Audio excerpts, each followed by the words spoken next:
Euh, Je vais essayer de vérifier de mon oui. côté. En tout cas, la famille, bonjour. Hein. Ou bonsoir plutôt.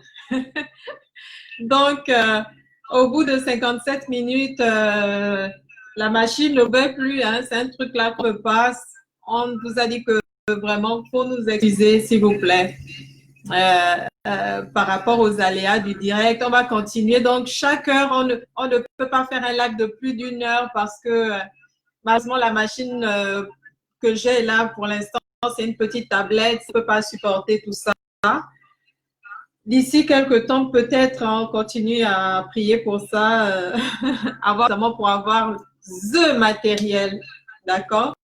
Donc, on va reprendre sans plus tarder avec donc les résistances à la colonisation dans l'Angounié et la Nyanga. Merci en tout cas qui est là encore, notre fidèle. En fait, c'est pas notre fidèle invité, c'est un frère avec qui je suis en contact en permanence quasiment parce que je veux vraiment qu'il y ait ce groupe-là de Gabonais qui s'intéressent à leur histoire et on peut fusionner ensemble, on peut échanger, on a besoin de réécrire notre histoire. Et Auguste fait partie de ces personnes-là qui sont des personnes ressources pour moi, pour nous tous, avec qui vraiment je peux bien discuter. Excusez-moi. Allô? Oui, j'avais besoin de toi tout à l'heure parce que vraiment mon ordi m'avait lâché, mais bon, c'est pas. Je vais t'expliquer tout ça plus tard. Je suis en plein live. OK? Bon, c'est bon. En tout cas, c'est le voisin là que chez qui j'ai été frappée là pour dire que mon ordi m'a lâché. Donc, il n'était pas chez lui, là, il avait. Bon, en tout les cas. Aléas du direct. Les aléas du direct, je te dis, tu n'as jamais été chez le voisin demander le sel. Aujourd'hui, c'est l'ordinateur. En tout cas, je t'écoute. Ok, bonsoir à tous. Désolé, on a été coupé. Donc, je parlais de la résistance des peuples de la Nyanga Mounier, après avoir parlé des résistances des peuples de Logoué Vindo, du Haut-Tougoué, de Logoué Lolo. Je venais de quasiment finir Nyanga Mounier. Donc, je parlais de la résistance chez les peuples Fili, des chefs comme Buku, Ndende, Manambi ou Mani Michino, qui étaient les leaders de la résistance chez les Fili, qui ont formé une véritable ligue. J'ai parlé du chef Ibougou avant Nyonda Makita ou Mafou, il y a eu des chefs comme Ibougou, comme aussi Nzengi Fundu, mais j'en parlerai un peu plus loin, Ibougou qui lorsque les troupes coloniales qui ont maté, si vous voulez, la révolte des Fili et des chefs Fili revenaient après avoir détruit les bases arrière des résistants Fili, ont été arrêtés et repoussés par un chef Pounou aux alentours de Mourindi qui s'appelait Ibougou ou Ibougou, je ne sais pas, en fait c'est Ibougou. Et donc, il a pu les repousser. Mais ensuite, ils sont revenus à la charge et puis bon, ils ont pacifié la zone, ce qu'ils croyaient. Jusqu'après, nous verrons qu'il y a eu Nyonda Makita. Bon, là, sur ce, je vais parler un peu de la révolte des peuples Moyen-Nogoué. Bon, qui dit Moyen-Nogoué dit Eman Toleu, mais Toleu, Eman Toleu, on va plutôt en parler dans la partie des grandes résistances. Et là, je vais surtout parler de deux choses. D'abord, de la révolte des Enenga. Pour ceux qui ne le savent pas, les Enenga, en fait, c'est un sous-groupe, un sous-groupe ou une tribu de ce qu'on appelle les Mienais ou les Ngou-Mienais. Et il y a, oui, les Ngou-Mienais aussi ont eu leur résistants, si vous ne le saviez pas. Mais je vais y revenir. Donc là, il s'agit de Rempolais. Rempolais, qui est le chef des Enenga, qui en 1866 et 1867 a retenu, d'abord ça commence comment en fait, il y a un soi-disant qui se dit explorateur qui s'appelle Bruce Walker, le père du savant gabonais Rapona Walker, qui passait par chez lui, chez les Enenga, donc dans la région de Silé. Et il faut savoir qu'à l'époque, les Enenga contrôlaient le commerce entre la région qui part du Lambaréné à l'affluent de l'Ogooué, de l'Angouni. Donc en fait, la jonction maritime entre les fleuves Ogooué et les fleuves Ngouni était contrôlée par les Enenga, qui étaient au cœur d'un commerce précolonial. Et donc, ils étaient les maîtres tout-puissants de la région. Et lorsque Walker leur rend visite, il va violer une des nièces du chef Rempolé, qui est le chef des Enenga. Donc, il attrape Walker, plus Walker, et il le retient prisonnier. Et il y a une mission de, je crois, Compiègne qui remonte l'Ogooué et qui va rencontrer Rempolé pour le menacer de mort. Donc, il le menace de mort. D'abord, il relâche Walker et il le menace de mort que tu vas signer les traités aujourd'hui là avec nous. Parce que si tu ne signes pas les traités, on finit avec toi. Donc, sur le coup, il accuse le coup, mais on parlait la dernière fois de l'organisation politique des chefs africains, etc., la démocratie chez nous, etc. Là, vous en avez un exemple. Voilà un chef qui est acculé et qui, parce que ces sujets lui disent, parce qu'ils se réunissent, parce qu'en fait, ça se passe devant toute une assemblée, puisque le chef ne décide de rien sans ces sujets. Donc, l'administrateur colonial le menace que tu vas signer le traité et de toutes les façons, si tu ne signes pas, on ne te demande pas ton avis, on te l'impose. Tu n'es pas content, tu dégages. Et donc, ces sujets, sujet n'est même pas le terme, c'est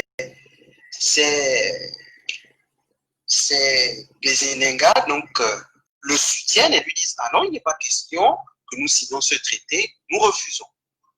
Donc, lui, avec le soutien de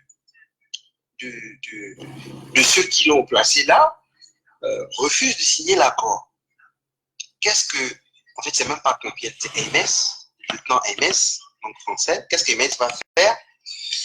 Il va retenir en otage un de ses fils. Tu vois cette affaire d'otage là. Je l'ai déjà rappelé dans les autres résistances, les autres peuples, les autres provinces. Encore une fois, ils refont le même procédé parce qu'ils savent que quand ils prennent en otage un membre de la famille du chef, ou des chefs, ou des chefs qui résistent, généralement ils cèdent. Donc qu'est-ce qui va se passer? Il va, sous contrainte, signer le traité. Mais malgré ça, malgré l'arrestation de son fils, Rempolé continue à s'opposer à eux. Et donc, il est arrêté. Il est arrêté et mis au fer. C'est-à-dire qu'on le prend, on lui met des fers aux chaînes, des fers aux mains, et on l'arrête, on le met dans une pièce qui va servir de prison ou au fond d'une cale de navire, et on le met au fer. Donc lui, malgré ça, il a refusé de se soumettre jusqu'au bout.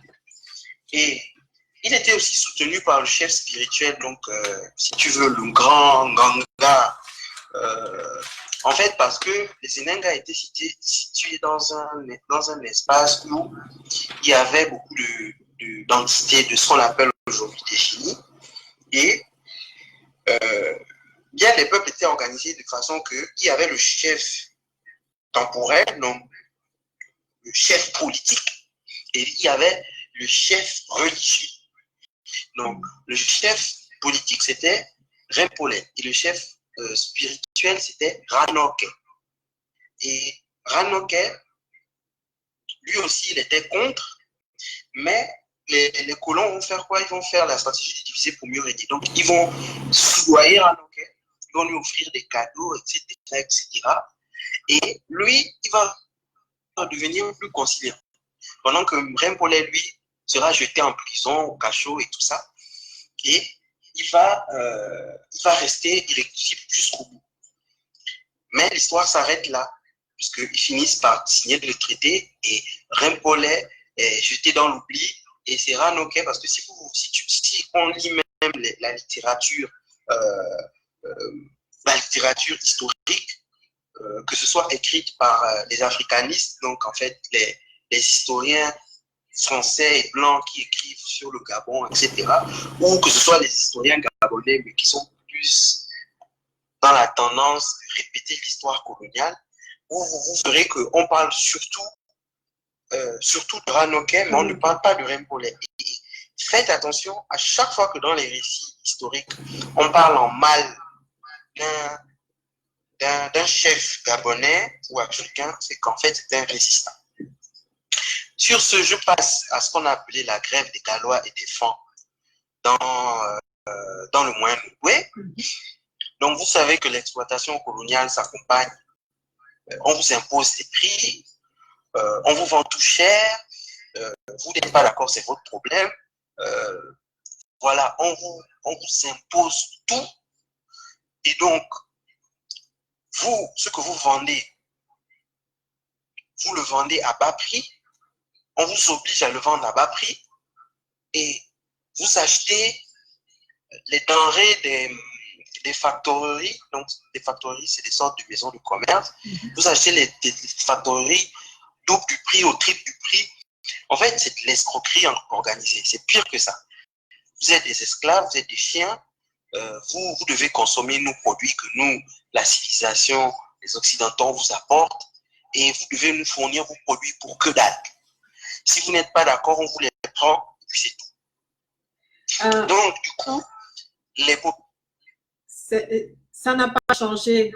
Excuse-moi de rebondir là-dessus, c'est-à-dire, il faut vraiment que l'on comprenne que on a peut-être changé d'époque, mais les méthodes n'ont pas changé. C'est-à-dire qu'un produit que vous allez avoir, que les Gallois pouvaient avoir à ce moment-là, même si c'était fait de chez eux ou ça venait d'un autre enclos colonial, eux, ils allaient l'acheter 3 fois plus cher ou beaucoup plus cher même que, imaginons, des Français qui étaient à la métropole. Et c'est encore aujourd'hui, on voit la cherté alimentaire, comment c'est aujourd'hui. Le milieu, par exemple, de l'agroalimentaire, notre nourriture encore va venir à plus de 99% de l'étranger. Et quand je dis ça, c'est pas tant, c'est vrai, si on enlève les 30% du Cameroun, ça reste quand même une bonne proportion de autour des 60 et quelques pourcents là. Mais sachez juste que malheureusement, c'est une volonté de ne pas faire en sorte que nous, on puisse être complètement autonomes en termes de suffisance alimentaire. Parce que ça rapporte beaucoup, beaucoup d'argent et parce que derrière, il y a aussi le côté médical, parce que quand on vous nourrit, on contrôle ce qui rentre dans votre corps. On voit aussi, en tout cas, votre évolution. On peut aussi planifier plein de choses. Donc, vous tombez aussi facilement malade comme ça parce que vous ne maîtrisez pas la production de ce que vous mettez dans la bouche. Donc, c'était juste un petit aparté. Tu peux continuer, mon grand merci. Oui, oui, tout à fait. Nous sommes toujours dans ce qu'on appelle le pacte colonial. Bon, c'est malheureux, mais c'est ça en fait. Et donc, je disais, donc du coup, suite à ça, il y a une révolte généralisée en fait dans tout le Gabon. Mais comme là, je parle du Moyen-Ogooué, donc je vais me concentrer sur le Moyen-Ogooué, mais en réalité, ce dont je parle là, c'est tout le Gabon. Et c'est la période, comme j'ai dit, à la fin du 19e siècle, entre 1898 à 1899, non, 1890, 1899, toute cette période-là, il y a eu des révoltes contre tout ça. Parce que les peuples du Gabon, vous voyez, je dis les peuples du Gabon, les peuples du Gabon, je ne dis pas les Gabonais, parce qu'à cette époque, le Gabon n'existait pas. C'était un territoire africain où il y avait plusieurs nationalités. liées entre elles, mais on verra ça dans un prochain live. Oui. Et donc, qui entendait en réalité les traités aussi pour les populations, pour les chefs qui ont signé ces traités. Je parle bien de ceux qui ont accepté de signer. Il n'avait jamais été question de donner la souveraineté de leur terre à la France. Ça n'a jamais été ça. Pour eux, c'était un commerce et tout. Mais un beau matin, ils se réveillent, ils découvrent que les Français s'installent. Les miennes ont une phrase pour résumer ça. Ils disent « Fala abongi ». Donc, les Français ont pris le pays. Genre, tu vois. Donc, pour revenir à la grève, donc, il y a une grève générale qui s'organise et le leader de cette grève s'appelle Macky Sall. C'est une grève où les Gallois et les Fang se mettent ensemble. Et le leader s'appelle Macky Sall. Macky Sall, c'est qui? C'est le successeur légitime du premier et dernier roi des Gallois qui s'appelait Kombe Yadeba. C'est son neveu. Dans la tradition de la plupart des peuples du Gabon, celui qui te succède, c'est ton neveu.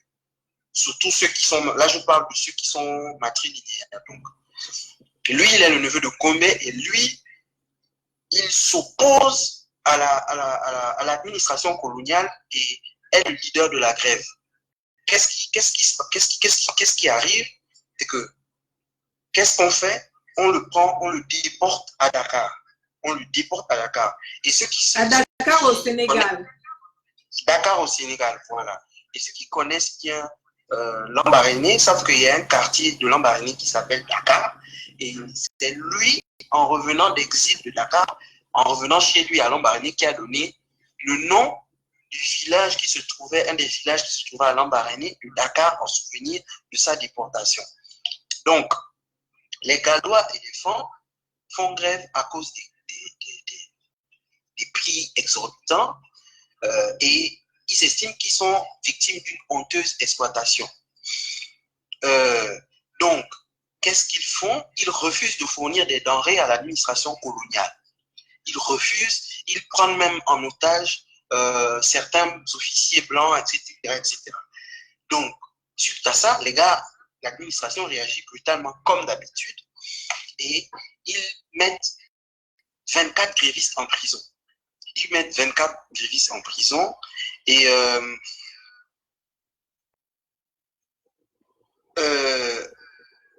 on les maintient en quarantaine. On prend les grévistes, on les met en quarantaine et qu'est-ce qu'ils vont faire puisqu'ils ont déporté Macky Sall? Et dans le même temps, j'ai dit que Macky Sall c'était le neveu de Kombe. Mais Kombe est mort. Kombe est mort et normalement il est le successeur légitime. Mais comme il s'oppose à l'administration coloniale, on l'écarte, on favorise l'un de ses rivaux qui s'appelle Ringonja. Et le rivaux là, on va l'envoyer pour essayer de calmer les populations et tout ça. Les populations vont l'envoyer balader parce que tu es peut-être chef, mais ce n'est pas toi qui commande. C'est le conseil des notables et réuni en assemblée plénière avec le peuple. Donc, les missionnaires, les agents coloniaux, la milice et les officiers supérieurs, tout ce beau monde-là va s'entendre pour asphyxier et pour tuer le mouvement. Ils vont aussi s'entendre avec certains chefs, dont le Ringonja en question. Donc, on voit déjà l'exploitation coloniale telle qu'elle est. C'est-à-dire que l'administration coloniale s'appuie sur les missionnaires, sur les chefs, sur certains chefs locaux, pour mater les populations. Vous voyez? Donc, c'est ce qui est arrivé. Donc, c'est comme ça que la grève s'est essoufflée. C'est comme ça que la grève s'est essoufflée. Et malheureusement, les populations gallois et Fang n'avaient que leurs yeux pour pleurer. Mais on va voir que sous d'autres cieux, il y a eu d'autres résistances. Par exemple, dans le Goué maritime. Dans le Goué maritime... je voulais savoir quelque chose avant d'aller plus loin. Quand tu dis qu'ils ont étouffé le mouvement, hein, est-ce qu'ils ont étouffé le mouvement par quel moyen? Est-ce que c'était la corruption? Est-ce que c'était en promettant, je ne sais pas, enfin, est-ce que c'était par argent, est-ce que c'était là les postes? À cette époque-là, c'était quoi d'étouffer un mouvement? Si quand ce n'était pas de l'exécution et autres, c'était quoi? Est-ce qu'on peut avoir un détail là-dessus, s'il te plaît? Oui, c'est-à-dire que la revendication des grévistes, c'était que on augmente les prix de leurs denrées qu'ils produisaient. Donc, quand les colons, quand l'administration coloniale achète leurs produits, ils augmentent les prix. Mais, tu vois, ils contrôlaient l'offre et la demande. Donc, les commerçants, les missionnaires, l'administration coloniale et jusqu'à certains chefs se sont ligués en refusant d'augmenter et de doubler les prix d'achat. Tu vois un peu? C'est très intéressant parce que ça me rappelle un peu ce qui se passe en ce moment avec le cacao. Houphouët-Boigny disait déjà que ce n'était pas normal que ce soit la Côte d'Ivoire qui produise autant de cacao et qui ne soit même pas libre de choisir le prix auquel il veut vendre son cacao et qu'en plus, le prix de sa marchandise est fixé là-bas.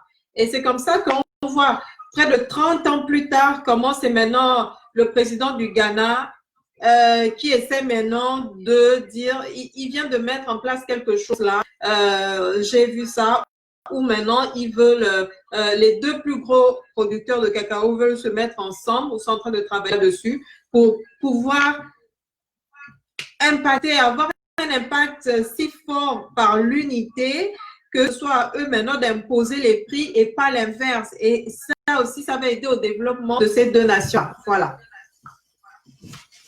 Donc, moi, j'ai une question quand même, Auguste. Donc, eux, ils vendaient ça moins cher et donc, ils ont fait un mouvement de grève pour que le colon accepte d'augmenter leur prix. Mais le colon était libre d'augmenter les prix de ce qu'il vendait aux Noirs. Exactement. Alors, pourquoi est-ce que les Noirs n'ont pas juste dit on monte, on descend, c'est notre terre, on est ici, voici notre marchandise, sinon vous ne voulez pas, vous allez planter la banane à Paris. Voilà. Non, le problème c'est que, tu sais, le vice, c'est que lorsque les colons arrivent, même pas au 19e siècle, depuis le 15e siècle, ils arrivent avec un système qu'on appelle le capitalisme. D'accord? Ce système, c'est ce système qui produit la traite négrière. Et de ce système-là se créent des rapports économiques, socio-économiques. Et quand ils arrivent maintenant pour nous coloniser, malheureusement, surtout les populations de la côte et ensuite les populations de l'intérieur sont déjà engrainées dans ce système. D'accord? Donc, quand ils arrivent, ils disent, nous, on veut telle marchandise, on veut telle marchandise, on veut telle marchandise. D'accord? Les autres disent, OK, on fournit cette marchandise. Mais au fur et à mesure qu'ils prennent le contrôle de toute la région, ils s'y fixent, ils imposent leur prix, ils en ont la capacité puisque militairement, ils dominent et ils font en sorte qu'il y ait, j'ai appelé tout à l'heure le pacte colonial, c'est-à-dire que les seuls, vos seuls, nous, Gabonais, nous seuls interlocuteurs, nous seuls offreurs et nos seuls demandeurs, ce sont les Français. Donc, comme en fait, ils ont le pouvoir à ce moment-là de faire ce qu'ils veulent avec la marchandise, puisque nous ne pouvons pas, nous n'avons plus la possibilité même de commercer même entre nous-mêmes. Okay. Parce qu'au-delà d'un certain seuil, nous sommes sanctionnés si nous essayons de commercer entre nous. Et même, en fait, tout un système est mis en place pour que nous ne commercions pas entre nous. Ce qui fait que le seul interlocuteur qu'on a, c'est l'administration coloniale. Et donc, l'administration coloniale fait un peu ce qu'elle veut, la pluie et le beau temps. Et lorsqu'il y a les premiers actes de commerce, on va dire ça comme ça, durant la colonisation, les populations se rendent bien compte qu'elles sont flouées. Parce que le pire dans tout ça, c'est que on vous impose durant l'esclavage un système, après on vient changer les règles du jeu, après, ou bien on vous dit, bon, de toute façon, on ne veut plus ça, on veut ça, et quand vous faites ça, on vous exploite en plus de cela, parce qu'il y a aussi tout ça derrière. Et on a parlé des femmes, mais c'est les femmes qui sont au champ, c'est les femmes qui produisent en majorité. Donc, elles ne sont pas contentes. Donc, quand on s'est révolté en armes à la main, on nous a matés, on va essayer les grèves, et on va voir ce que ça va donner. On essaye les grèves, ça ne passe pas. Tu vois?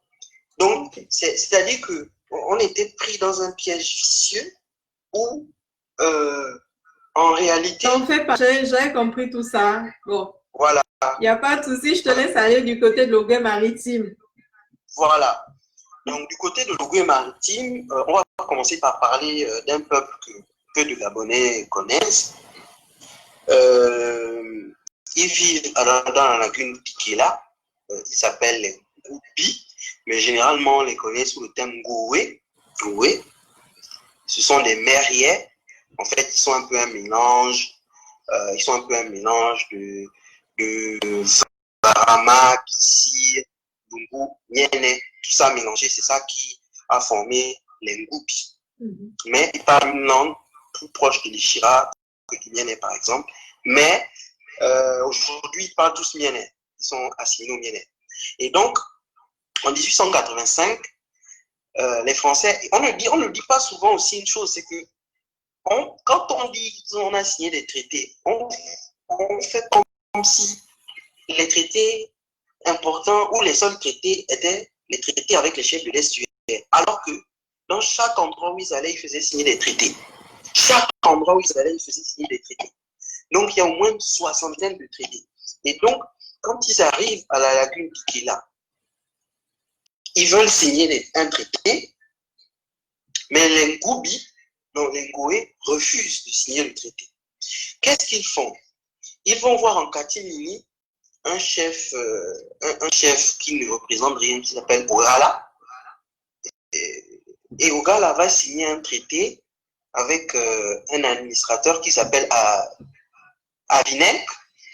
Ils vont signer un traité 15 décembre 1983 où, dans ce traité, il donne à la France la souveraineté des terres des Ngoubi, donc Pikela. Donc, ils font ça en catimini, les autres chefs ne sont pas au courant. Et les Ngoubi se rendent compte que, mais, ils voient tout d'un coup débarquer, créer un poste militaire et tout. Donc, ils réagissent violemment. Et donc, du coup, ils attaquent les troupes coloniales et le chef Ngoubi, leader de cette résistance, s'appelle Makaga. Makaga a dit aux Français que je veux détruire le poste et les villages qui entourent le poste avancé français afin de chasser les Français du pays. Il l'a dit. Donc, il attaque le poste et après un combat très violent, malheureusement, lui et une vingtaine de ses compagnons furent tués. Et du côté des troupes coloniales, il y a eu un mort. Donc, eux, depuis les traités jusqu'à l'installation du poste, ils ont dit, nous, on ne veut pas de vous ici, foutez le camp. Et ils ont pris les armes, ils se sont battus. Mais malheureusement, ils ont été vaincus. Leur leader s'appelle Makaga. Voilà. Et pour la petite histoire, Makaga, chez les Mériais et Akaga chez les Lubu, c'est un titre. Chez les Nienais, pardon. Makaga chez les Lubu, Kissir, Poumou, tout ça. Lubu, Kissir, Vili, chez les Luango en général, c'est le premier ministre. Comme chez les Nienais, Akaga, la même chose. Donc, pour dire que lui, c'est pas n'importe qui, et apparemment même il a laissé une nombreuse descendance chez les gens de l'estuaire, chez les gens chez les Lubu, etc. Bon, ça, c'est une autre histoire, mais c'est un grand leader, un grand résistant contre la colonisation, l'implantation coloniale, et c'est quelqu'un qui mérite d'être cité dans les livres d'histoire. Les gens méconnus, tu vois. Donc, si tu n'as pas de questions, je vais passer. Je n'ai pas de questions, Évolue, je regarde le temps et on garde juste pour notre synthèse comme prévu. D'accord. Donc, un autre peuple qui s'est soulevé à cette époque, ce sont les Nkomi. Donc, les Nkomi sont un peuple qui fait partie du groupe Omiénais et qui vivent principalement au Fer-Novas. Donc, là, en fait, la situation des Nkomi est dramatique parce que, au passage, je fais partie de ce peuple. Je connais leur histoire là, j'attends que tu arrives à ça en fait. Voilà. C'est dramatique parce que vous avez une situation où vous avez un peuple qui est résolument anticolonialiste, mais à fond. Mais vous avez une partie de ces chefs qui sont avec le peuple et une autre partie qui sont corrompus. Donc, mais aussi, il faut dire que ceux qui ont été corrompus, en fait, comme la plupart des chefs qui ont signé les traités, ont été abusés. Et donc, en fait, l'aspect pathétique de l'histoire, c'est que on a un roi qui s'appelle Onaro Oyambi, Onanga Oyambi, qui signe avec les Français un traité. En fait, il pense aussi un traité de commerce, en réalité. Et, entre-temps, il donne la souveraineté de cette terre, souveraineté de cette terre en guillemets, parce que dans la vision africaine, la terre n'appartient à personne. On a un droit de location sur la terre, mais elle n'appartient pas à quelqu'un, on ne peut pas la vendre. Elle est inaliénable. Donc, ce qui se passe, c'est que non seulement les Français commencent à occuper le pays, mais en plus, il y a cet aspect de les prix des marchandises. Donc, le roi des Nkomi, dont le titre c'est Rengondo, s'élève contre la France, revient sur son accord et il dit que le pays est à moi. C'est vrai que j'ai signé le traité avec la France, mais la France n'a pas à m'imposer ses prix parce que c'est mon pays, les terres sont à moi. Enfin, quand il dit moi, c'est lui et son peuple, en fait. Donc, foutez-moi le camp, je ne respecte pas ça. Donc, il y a un soulèvement général des populations du Fer-Navas, des populations Komi, à cause de l'exploitation coloniale de l'augmentation des prix. Donc, les Komi font quoi? Ils prennent en otage un commerçant blanc et ils bloquent le commerce, surtout le Fer-Navas. Et en plus, le commerçant blanc là, ce salaud-là, il avait osé traiter le roi de singe. Donc, on l'arrête et on bloque le commerce. Donc, ils envoient une expédition militaire et tout ça en 1879, les troupes coloniales et tout, pour intimider les populations et les bombarder. Donc, Dardar, comme la situation ne s'arrange pas, comme le soulèvement est incontrôlable, qu'est-ce qu'ils font? Ils envoient comme médiateur le fils de Rapochombo, Félix, en tout cas Félix Rapochombo, aller faire une médiation. Et donc,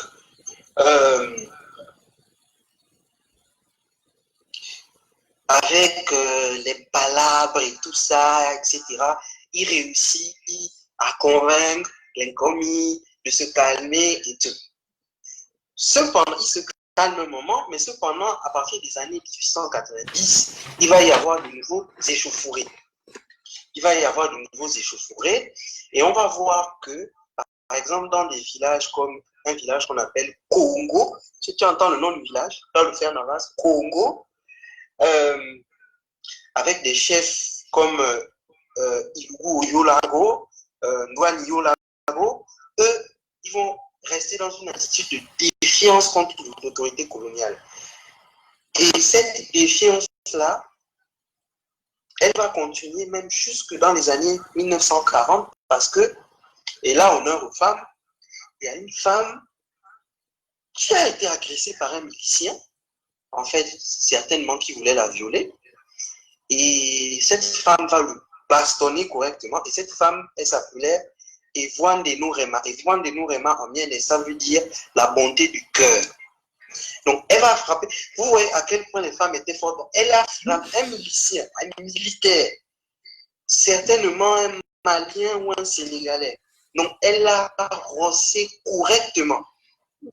Ça, c'est une histoire, une anecdote familiale que je vous raconte. Parce que ça, c'est le village dont je parle, Congo, c'est un village, un de mes villages. Donc, c'est quelque chose que mon grand-père, par exemple, a vécu, a vu quand il était jeune dans les années 40.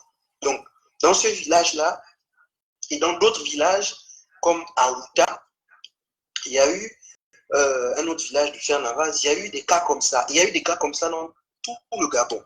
Sauf qu'on ne connaît pas ces histoires, où les miliciens se sont retrouvés copieusement bastonnés parce que ils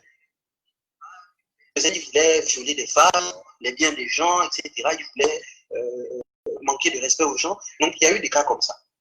Donc, je reviens sur les années 1800, sur la fin des années 1800, où on va observer que, comme je l'ai dit en préambule pour les commis, il va y avoir une scission où le roi qui a menacé les Français, il va vieillir, il va décliner, et il va céder sa place à un autre qui s'appelle Oyari. Mais Oyari, là, pense d'abord à ses intérêts personnels plutôt que les intérêts du peuple, de son peuple. Oyari veut dire quoi, Miene? Je n'ai pas la signification d'Oyari, malheureusement. Je vais trouver et je te dirai plus tard. Même là, je n'ai pas ça en tête. Mais ce qui se passe, c'est qu'il est en opposition avec son Akara, son premier ministre.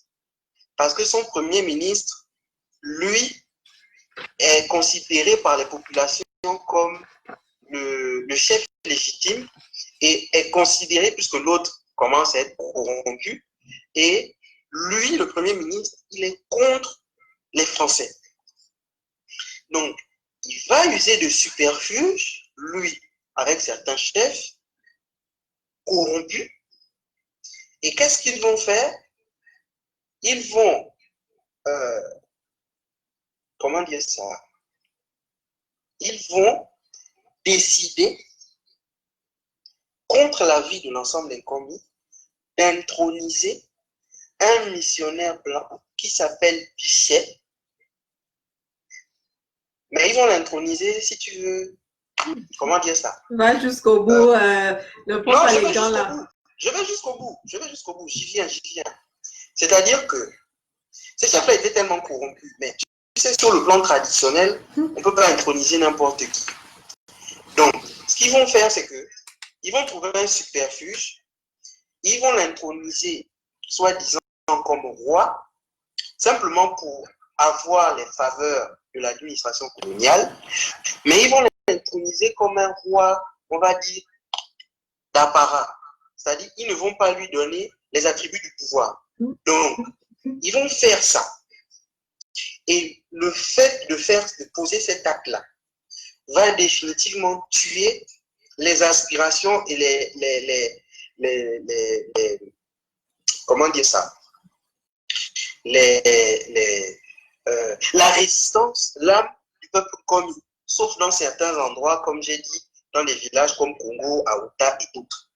Donc, ça va les paralyser complètement parce qu'ils auront leur élite divisée entre ceux qui veulent chasser les Français et ceux corrompus qui veulent, qui se soumettent à l'administration. Il faut dire que, juste que les gens comprennent ici que dans l'enclos colonial qu'on appelle Gabon, On a déjà intronisé un missionnaire Ouattara. Un nom Tangani. Je suis là. Mm. Continue. Non, c'est vraiment, voyez juste les parallèles en histoire, quoi. Je veux vraiment, on va pas pouvoir tirer trop en longueur, mais chacun de nous doit tirer de ses conclusions. Les gens qui ne tirent pas des leçons de l'histoire sont condamnés à répéter les mêmes erreurs. À répéter les mêmes erreurs, tout à fait. Voilà. Donc, nous, on va juste venir partager la chose ici, là.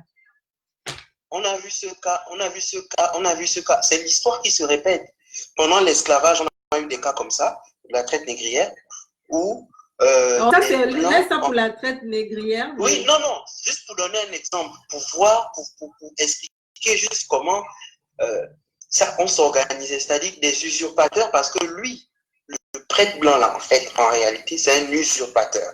Donc, les usurpateurs, on leur donne le titre de roi alors qu'ils ne sont pas de rien du tout. Je ferme la parenthèse et je pars sur un autre peuple. Donc, dans le Goué maritime, il y a eu les Ngoué, Ngoubi, il y a eu les Nkomi, et surtout, comme résistants, il y a eu les Orungu. Il faut savoir sur les Orungu que de tous les Mienais, ce sont les plus bagarreurs. Voilà. Vous savez que dans tous nos peuples-là, on a souvent certains qui sont plus bagarreurs que d'autres. Donc, les Orungu, c'est les plus bagarreurs, les plus têtus, les plus jaloux de leur liberté et incontrôlables. Donc,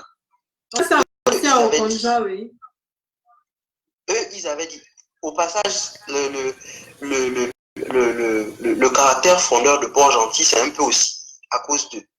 Donc, ils avaient dit que aucun missionnaire ne doit mettre les pieds chez eux. Leur roi, qui s'appelait Ombaro Orombe, avait dit qu'aucun missionnaire ne mettra les pieds chez lui et aucune autorité ne va le commander. Le missionnaire qui a mis les pieds une fois a eu la tête rasée et a été sauvagement bastonné. Le père Bessieux avait voulu venir, on l'a chassé. Pour vous dire. Donc, lui, Ombaro Orombe avait dit, jamais on ne veut pas de vous ici. Et il y a son successeur, qui s'appelait Ndeboulia, qui, lui aussi, ne voulait pas des Blancs. Mais Ndeboulia avait beaucoup de respect pour le roi Denis. Donc, quand Ndeboulia, les Français veulent signer le traité avec Ndeboulia, ils voient que Ndeboulia est réticent, ils appellent le roi Denis. C'est ce qu'ils faisaient à chaque fois. Le roi Denis va et négocie pour Ndeboulia. Ndeboulia hésite. Finalement, il signe le traité. Mais quand il signe le traité là, ces populations se soulèvent. Et nous avons deux chefs qui sont à la tête de ce soulèvement. Le premier s'appelle Nyangé Nyona, le deuxième s'appelle Azizé Ndjele. Donc, Nyangé Nyona est le chef de la zone que vous appelez Port-Gentil aujourd'hui. L'île Mandi. Il est le chef là-bas.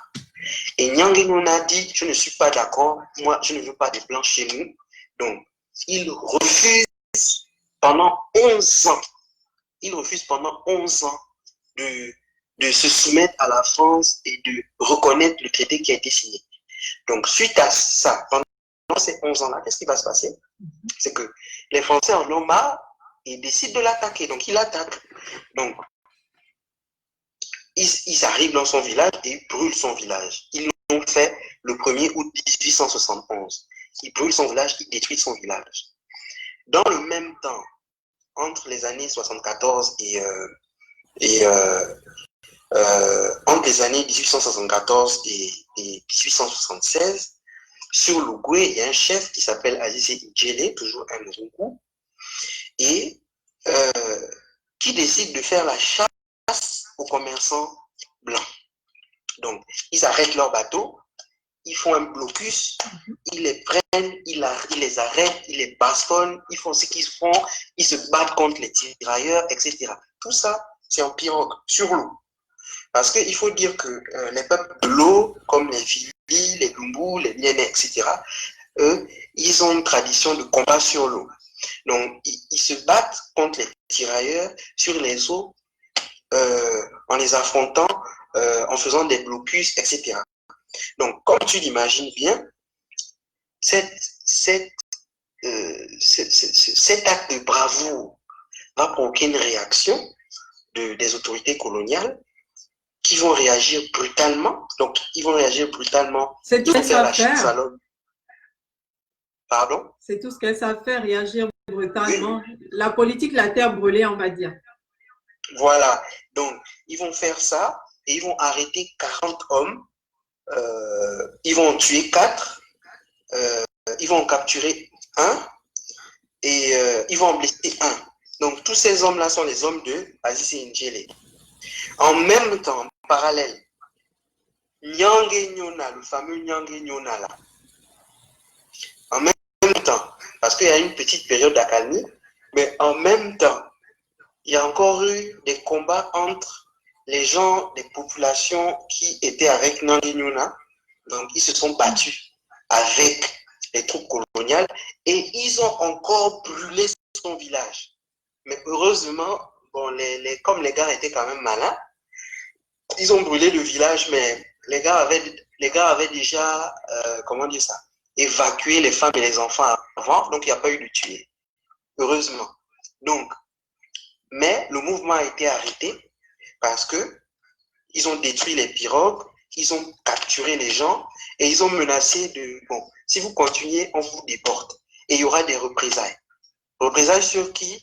Tous les Orungu qui étaient basés à Libreville et à Port-Gentil. Donc, chaque fois qu'on menace les chefs qu'il va y avoir des représailles, soit sur des membres de votre famille qu'on retient en otage ou des populations, comme ils sont responsables aussi, ils ne veulent pas le bain de sang. Donc, ils décident d'arrêter. Voilà ce qui se passait souvent. Donc, là, j'ai fini avec l'Ogooué maritime. Je peux passer, si tu m'autorises, si vous voulez bien, à l'estuaire. Donc, pour l'estuaire, je veux d'abord parler des peuples, je veux mettre à l'honneur des peuples dont on ne parle jamais. Ce sont les Baseki, donc ce qu'on appelle les Seke ou Sekedani, et les Bakele. Juste pour dire qu'on va les appeler les Seke, parce que Sekiani, c'est un terme péjoratif que les Miennes utilisent pour appeler les Sekiani. C'est Sekiani parce qu'en Mienne, en langue au Mienne, Iani, ce suffixe-là veut dire on n'est pas, ou ne sait pas, ou ne sait rien. Donc, en fait, c'est Seke, et quand on dit Sekiani, c'est parce que les autres les appelaient comme ça. Donc, on va arrêter de dire Sekiani, on va restaurer l'idée, ce sont les Seke. Voilà. Donc, les ou Baseki au pluriel, Baseki, voilà. Et les Bakele. Voilà. Donc, les Akele. Et donc, l'histoire se passe dans le Congo. Avant que les femmes ne soient aussi nombreux, à ce niveau-là, les populations qui vivaient là, c'était les Bakele et les Sik. Et ce qui va se passer, nous sommes en 1862 et 1882, c'est que ils vont s'opposer avec leur chef qui s'appelle Ayambepa et Akimwa. Ils vont s'opposer à la politique coloniale, comme je vous disais, le mépris, la volonté de domination, d'imposer ses prix, de traiter les gens comme s'ils étaient de la merde. Donc, ils vont se soulever et ça va commencer d'abord par un différend commercial. Donc, les Kelé vont arraisonner une embarcation et la saisir. Suite à ça, la révolte va être réprimée et brutalement comme d'habitude, lesquels vont s'unir avec les Seke et ils vont recommencer à se soulever et ils vont arraisonner encore les bateaux. Tu vois? Les Kélé et les Séké sont aussi des peuples à la fois de la forêt et à la fois de la mer. Ça dépend des groupes, des sous-groupes d'entre eux. Il y a des groupes qui sont plus de l'eau et il y a des groupes qui sont plus de la forêt. Là, il s'agit des groupes qui sont plus de l'eau. Donc, faut dire que les Séké et les Akélé sont des frères. Les Kélé, les Akélé, pardon, et les Séké sont des proches parents des Kota. D'ailleurs, voilà. on verra ça plus tard dans le live sur les liens entre les différents groupes sociolinguistiques du Gabon. Tout à fait, tout à fait. Donc, je disais qu'il va y avoir un cycle infernal, c'est-à-dire que les gars, mais c'est des gars intrépides, hein, c'est-à-dire que on les mate, ils reviennent, on les mate, ils reviennent, on les mate, ils reviennent, ils se battent jusqu'au bout. Et donc, excusez-moi, je charge rapidement. Voilà, je suis de retour. Ok, donc, je disais, moi aussi, regarde tout à l'heure. Vas-y. Donc, ils vont arraisonner encore des embarcations. Les autorités coloniales vont réagir encore brutalement. Ils vont systématiquement détruire les villages et les piller. C'est-à-dire qu'ils ne vont pas juste les brûler, ils vont les piller. Ils vont prendre tout, les bananes, les plantations de bananes, de tout ce que vous voulez, de manioc, ils vont prendre, ils vont brûler les capris, les chèvres, ils vont tout prendre. Donc, Ayambepa, qui se trouve dans un village, donc qui est le chef, qui est l'un des chefs de la révolte, qui se trouve dans un village qui s'appelle Angona, a noué alliance, non seulement, c'est un séqué, non seulement avec les Akélé, mais en plus avec les Fans. Donc, ils ne vont pas réussir à le maîtriser, les autorités coloniales. Donc, qu'est-ce qu'ils vont faire? Ils vont prendre en otage son frère et sa belle-sœur en le menaçant. Ils vont bombarder son village et à cause de ça, il va se rendre aux autorités. Mais pendant qu'il se rend, quelque temps après, un autre chef a pris le maquis. Donc, c'est Akimoin dont j'ai parlé. Lui, il est à Kélé. Et il a pris en otage un commerçant portugais et ses hommes. Et pourquoi il le prend en otage? Parce que ils ont enlevé sa femme. En fait, ils ont kidnappé sa femme. Les autorités coloniales ont kidnappé sa femme puisqu'il était insoumis. Il faisait selon les autorités coloniales, il faisait du désordre. En fait, il était en résistance avec ses hommes. Donc, ils ont kidnappé sa femme pour le forcer à se rendre. Donc, lui, qu'est-ce qu'il a fait en retour? Il a kidnappé le Portugais et il a dit, si vous voulez négocier, rendez-moi d'abord ma femme et ensuite, pas un acte de bravoure. Avant, les hommes défendaient leurs femmes. Donc, les autorités coloniales ne vont pas rester en reste et vont réagir brutalement encore une fois. Ils vont détruire les villages, mais Akimoin et ses hommes vont résister pendant 5 mois. Pendant 5 mois, ils vont résister. Tout ça, ça se passe au niveau du Congo. Hein. Et malheureusement, il va y avoir un traître, un Sénégalais du nom de Kerno. C'est ce même Sénégalais même qui a mené les Chics au Gabon. C'est une doc que je vous donne. Parce que les Chics, ça ne vient pas d'ici. Ça vient d'autres contrées d'Afrique. Donc, il va le trahir et on va l'arrêter en 1882. On va arrêter Akimoin en 1882. Mais malgré cette arrestation encore, il va y avoir d'autres révoltes, cette fois portées par les Fans. Les Fans, en fait, si tu veux, aidaient en sourdine les Akélé et les Séké. Tout à l'heure, j'ai dit que lorsque Ayambepa était recherché, il s'est réfugié au village d'Angona. Le village d'Angona est un village Fan. Fan Séké. Mais à majorité Fan. Parce que bon, les premiers habitants là sont les Séké, mais les Fans sont arrivés, ils ont occupé les lieux. Donc, il s'est réfugié là et les Fans ont aidé les Séké et les Akélé à se battre. Donc, lorsque la révolte des Akélé et des Séké diminue, perd son intensité, les Fans prennent le relais. Donc, les fonds se joignent au combat. Donc, les leaders de la contestation, bon, pour les fonds du Congo, on n'a pas de nom de leader, mais on a des villages, par contre, à la pointe de la contestation. Ces villages, certains existent encore aujourd'hui. On a Sandjika, on a Mbumba et on a Dongila, le fameux Dongila. Donc, le chanteur Pierre Mébalé qui chante la chanson Ido, Iléo, cette chanson-là, c'est une chanson en hommage au village d'Ongila.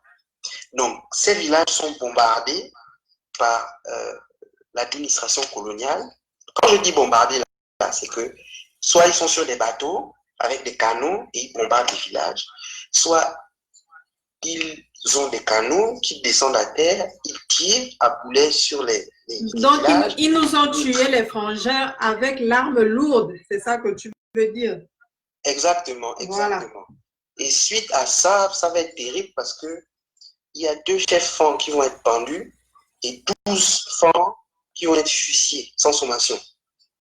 Donc, la répression était tellement violente que, bon, à un moment, les gens ont fait profil bas. Et c'est comme ça que la révolte des peuples francs, c'est qui s'est calmée. Maintenant, j'en viens au Mpongwe. Il faut qu'on parle des Mpongwe parce qu'on a dit beaucoup de choses sur les Mpongwe. On a dit, par exemple, que le roi Denis a vendu le Gabon. Le roi Denis a vendu le Gabon. C'est lui l'intermédiaire aussi entre les Français et les Orungu et d'autres à chaque fois pour céder, pour accepter de signer avec les Français. Parce que lui, il était un francophile, alors que les autres rois Mpongwe de l'Est hier, là, autour de Libreville, n'étaient pas autant francophiles que ça, mais je te développais l'affaire avec les Hollandais et les Anglais, tout ça. Encore que les Hollandais, c'est pendant la période de la traite des Griviers. Oui. En fait, je veux dire une chose, c'est que... Non, là je parle avec les Kruger et autres, là. Pardon? Les Kruger, ça, ce sont des contemporains de... Oui. Ça, c'était des gens qui étaient pro... Je vais même parler de lui. Ok, d'accord, je te laisse continuer. J'arrive. C'est-à-dire qu'on a toujours estimé on s'est toujours moqué des Mpongwe. On disait que, bon, voilà, ils ont vendu le Gabon, ils ont vendu leurs terres. On a même dit, en fait, bon, dans l'image des autres Gabonais, les Mpongwe sont des Mienais. Donc, on a généralisé sur tous les Mienais. Et on a pris le cas de Nira Pochombo, Louis Doé, Georges Rassondi, parce qu'en fait, c'est eux les francophiles, et même le roi Rapochombo, en fait, c'est un bandit. Je vais expliquer pourquoi je dis c'est un bandit. Donc, pourtant, à ma surprise générale, et même à la surprise de ce qu'ils veulent me dire, les Mpongwe ont eu aussi leurs résistants. Il y en a eu 2 principaux. Le premier s'appelle Toko Raviona, le deuxième s'appelle Chindo. Et ce Chindo-là, c'est Kringer. En fait, qu'est-ce qui s'est passé? Déjà, en 1839, quand il y a le premier traité, le clan du roi Denis, les Asiga, s'oppose à la signature du traité.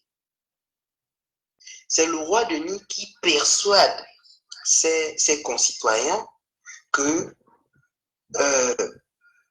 voilà, il faut signer le traité, etc. Ça va être un traité de commerce, etc. Donc, il y a la signature du traité et curieusement, le roi Denis a une attitude étrange parce que il dit aux Français que je vous donne une terre pour vous installer chez moi, faire le commerce, mais dans le même temps, il refuse que les Français s'installent, en fait, occupent le terrain. La preuve, les gens ne se sont jamais posé la question, mais pourquoi Libreville est sur la rive droite et pas sur la rive gauche? Puisque c'est le roi Denis qui a signé le traité, pourquoi Libreville, pourquoi les bâtiments coloniaux et tout se sont déportés sur la rive droite, pas sur la rive gauche? Tout simplement parce que le roi Denis ne voulait pas que les Français s'installent vraiment. Et il y a une phrase qu'il a donnée. Donc, en fait, il a adopté une stratégie qui était de faire en sorte que les Français s'installent sur la rive droite pour ne pas qu'ils s'installent chez lui. Et donc, il était complaisant avec les Français quand il s'agissait de négocier avec les autres chefs, mais quand il s'agissait de venir s'installer chez lui, il disait non. Et il aurait dit, je cite une phrase rapportée par un auteur américain de l'époque, qui dit les Français devront d'abord brûler mon village et signer mon arrêt de mort avant de pouvoir construire sur mes terres. Pourquoi? Parce que quand ils signent le traité, un navire français, les Français veulent s'installer. Mais les gens, les Asigas et les gens du roi Denis refusent. Donc ils essayent de l'intimider en envoyant un bateau de guerre qui tire des coups de feu, etc. Ils envoient même ça aussi, il y a une technique qu'ils utilisaient là dont je n'ai pas parlé, c'est-à-dire qu'ils utilisent l'argument de Dieu. Ils envoient des prêtres, dire que voilà, Dieu, machin. En fait, ils passent par la religion catholique pour forcer les chefs à... Tu vois un peu. Donc, le roi Denis refuse. Mais l'un des rois, l'un des chefs de la côte est francophile et ce chef-là s'appelle Doué, le roi Louis. Lui, les yeux fermés, il a donné ses terres à la France.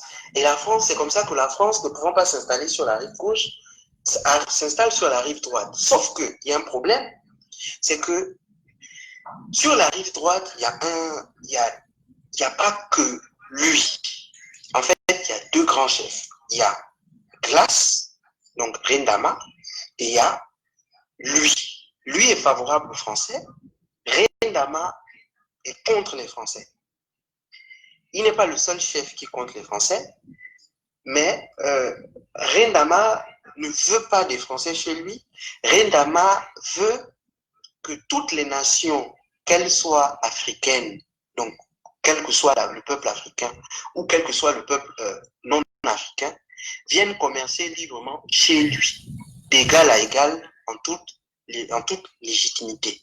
Donc, ce qui se passe, c'est que quand les Français arrivent au Gabon, les Anglais sont déjà bien installés et les Anglais sont installés où? À Glace, traitent librement avec les Mpongwe de Glace et donc les Français veulent casser ce monopole. Donc ils vont vers un des notables Mpongwe qui s'appelle Toko Raviona. Ils demandent à Toko Raviona de signer le traité. Toko Raviona leur dit, écoutez, nous avons notre roi, notre chef, on est bien avec lui, on est bien avec toutes les nations, on ne veut pas signer de traité avec vous. Donc, de 1840 à 1844, ils vont refuser de signer des traités avec Glace. Le roi Glace et Toko Raviona vont refuser de signer des traités avec la France. Donc, ils vont essayer par des superfuges, etc., de le convaincre. Ils ne vont pas réussir jusqu'à le superfuge qu'ils ont trouvé, c'est que malheureusement, Glace aimait beaucoup l'alcool. Donc, qu'est-ce qu'ils vont faire? Ils vont venir le voir, ils vont dire, le trouver avec son fils, ils vont leur dire, écoutez, nous on vient t'offrir de l'alcool. Il dit, il n'y a pas de problème. Donc, il boit jusqu'à en être saoul. Et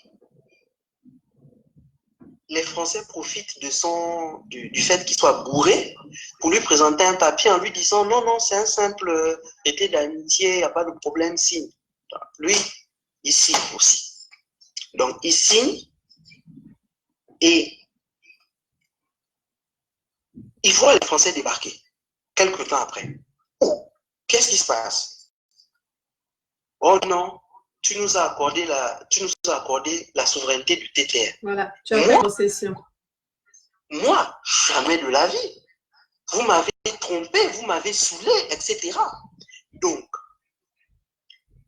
les Français demandent aux populations de glace, en signe de soumission, de mettre leur drapeau et d'enlever tous les autres drapeaux. Parce que, malicieusement, pour dire que chez eux, on pouvait commercer, toutes les nations pouvaient venir commercer, ils avaient mis les drapeaux des Anglais, des Américains, des Français, les vassaux de tout le monde, sous le même pied d'égalité. Donc, les populations de glace disent, nous refusons. Ils envoient nous refusons et ils se soulèvent. Suite à ce soulèvement-là, les Français bombardent glace que vous voyez là. Ils bombardent glace au canon. Le bombardement est tellement intense et glace est tellement détruit que le chef, donc lui, Doué, qui est francophile, propose sa médiation. Mais la médiation échoue. Ils envoient même des espions d'autres villages pour venir influencer Toko Raviona et tout ça. Rien n'y fait. Donc, ils décident d'occuper militairement le territoire de glace. Ils envoient leurs soldats. Il y a des bagarres avec les populations de glace. Et finalement, glace est occupée. Donc, suite à ça, les populations de Vac sont vaincues, mais ils n'abandonnent pas pour autant. Rendama, donc le roi Glace, écrit une lettre à son homologue roi de France. De France, j'ai lu la lettre. Hein. Si on peut la voir, j'aimerais la publier. Je pense que je peux encore la retrouver dans mes archives. Oui, je vais lire, t'inquiète pas. Parce que ça, c'est des choses importantes à voir dans les parallèles en histoire. Comment un roi de l'enclos colonial aujourd'hui, Gabon, on va dire, un roi coutumier, il est attaqué par les soldats d'un pays souverain. Et lui, pour se défendre, en dernier recours, c'est d'écrire au roi de France pour lui expliquer quand ces soldats sont en train de l'entromper avec l'alcool. Ensuite, sont de prendre possession de son territoire. Et enfin, comment on maltraite sa population, quoi. Donc, des comportements qui ne sont pas vraiment honnêtes ni intègres et tout pour leur relation. Il essaye de flatter le roi, d'aussi lui montrer vraiment les choses dans leur vérité, dans leur véracité, disons-le. Mais la vérité, c'est que c'est le roi lui-même qui cautionne cela, puisque c'était une guerre aux colonies. C'était une guerre d'accession à d'autres terres parce que ça rapportait énormément d'argent, que ce soit pour les épices, pour le bois, pour les bennes à l'époque, pour plein de choses, quoi. Donc, cette histoire-là, c'est juste à nous de comprendre aujourd'hui, sans trop développer, vers qui est-ce qu'on va demander le secours des fois, ou vers qui est-ce qu'on va se plaindre des fois, et qu'est-ce qu'on attend réellement de quelque chose qui a été mis en place, une institution qui est mise en place par l'oppresseur, et nous, on va encore aller montrer à quel point on est oppressé par l'oppresseur, et on s'attend à ce que l'oppresseur dise « Ah, vraiment, j'ai pitié de vous, je vous ai peut-être un peu trop fait mal, je vais demander à mes soldats de se retirer, je vais demander à mes traîtres que j'entretiens et tout d'arrêter de vous faire souffrir. » Bref, tu peux continuer, mon grand. Voilà, donc je vous lis un extrait de la lettre, parce qu'il y a eu deux lettres, hein, figure-toi, pas qu'une seule. En fait, il y a eu une lettre et une pétition. À l'époque, une pétition. Une pétition. Vous imaginez, pétition. Et la lettre dit, donc, en fait, Glace s'adresse aux Français et il fait comprendre que l'érection d'un seul drapeau était synonyme d'abandon de leur souveraineté. À eux, les Pongouets de Glace. Et il dit ceci, nous voulons, quand chaque nation viendra chez nous, que son drapeau soit ici. Si d'aventure deux nations se présentent sur nos territoires, nous y serons les deux drapeaux. Donc, quand il a écrit la lettre là, les Français ont répliqué de plus belle en envoyant un commando sur place pour bien leur montrer que vous pouvez parler comme vous voulez. Toko Raviona ne s'est pas découragé parce qu'en fait, c'est lui qui menait, qui était à la tête de cette contestation-là. C'est lui aussi qui a fait rédiger la lettre et c'est lui qui va faire une pétition. Je lis juste une petite extrait de cette pétition où il écrit au... une lettre qui est bien écrite en tout cas, on va la publier. Voilà. Nous avons un roi avec des pouvoirs limités. Écoute, ça c'est les Mpongwe de classe qui le disent. Nous avons un roi avec des pouvoirs limités. Ce n'est pas un roi du droit divin. Hein? Quand il dit roi, en fait c'est chef, mais bon, oui. Voilà, roi. Il a ses conseillers, dont l'un préside au département de l'intérieur et un autre à celui de l'extérieur. Le chef de l'intérieur dirige les affaires avec les peuples qui entourent qui nous entourent, qui sont les Africains comme nous, et celui de l'extérieur dirige les relations avec les étrangers. Vous voyez comment nos sociétés étaient organisées. Mais la décision du roi et de son conseil dans quelques affaires d'un intérêt général n'est pas considérée valable et obligatoire sans l'approbation presque unanime des personnes principales de nos territoires exprimées en conseil général. Ça veut dire quoi? Ça veut dire que, qu'il soit bourré ou pas, la décision que Glass a fait en disant, en l'autorisant abusivement, même s'il a été abusé, est nulle tant que cette décision n'émane pas du peuple, des notables et de tous les citoyens du territoire de Glace Pongwe. Et ce que je dis, ce qui est dit là, est valable pour tous les peuples du Gabon, tous. Vous voyez. Donc, un autre extrait de la lettre, écoutez, l'acquisition de notre pauvre territoire par un droit même douteux. Écoutez bien. L'acquisition de notre pauvre territoire par un droit même douteux ne peut rien ajouter à l'opulence et à l'honneur d'une nation aussi grande que la nation française. C'est-à-dire que, mais comment une nation qui prétend avoir un roi peut avoir des attitudes pareilles? Les attitudes de bandits. De bandits. Et ils disent, et ça j'ai trouvé ça pathétique. Attitude de goudronnier. Ils disent, notre pays est tout ce que nous avons. Nous ne pouvons fermer nos yeux en paix ou reposer tranquillement au tombeau si nous ne laissons notre pays à nos enfants aussi libres que nous l'avons reçu des mains de notre père. Fin de la citation. Mais la correspondance est sans suite. Malheureusement. Malheureusement. Ainsi s'acheva la résistance des vaillantes populations de Glace. Mais on va faire une petite, un petit retour en arrière. Je vous ai dit, j'ai parlé de deux résistants, n'est-ce pas? Toko Raviona et Rinchino. Toi qui aimes les anecdotes là, je vais te donner plein d'anecdotes. Mais on sait déjà que c'est un Sénégalais qui a emmené les Chics au Gabon. Voilà. Donc c'est lui qui a aussi trahi les Akélés et les Séké. Voilà. Donc là, une autre anecdote, vas-y. Donc, il y avait parmi les populations Mpongwe, donc des Agikaza. Les Agikaza, c'est un clan Mpongwe. Le roi Glace était Agikaza, mais il faut savoir que les Agikaza sont divisés. Il y a les Agikaza de Glace et il y a les Agikaza de lui. Lui, c'est à Hondo. Donc, attends d'abord, est-ce que vous voyez bien? Parce que là, j'ai un petit... Attends, j'ai un truc là, vraiment, mon ordi là où la tablette, là, je ne sais plus quoi faire. Oh yo. On dirait que ça veut couper encore d'ici 10 minutes. Mais attendre une heure. Mais ça ne veut pas. Regarde, ça tourne. Voilà. Bon, on continue quand même avec ton histoire. On va... Est-ce que ça passe toujours en ligne là? Je disais que... Est-ce que le live passe toujours? Oui, le live passe toujours. Ok, bon, continue comme ça là.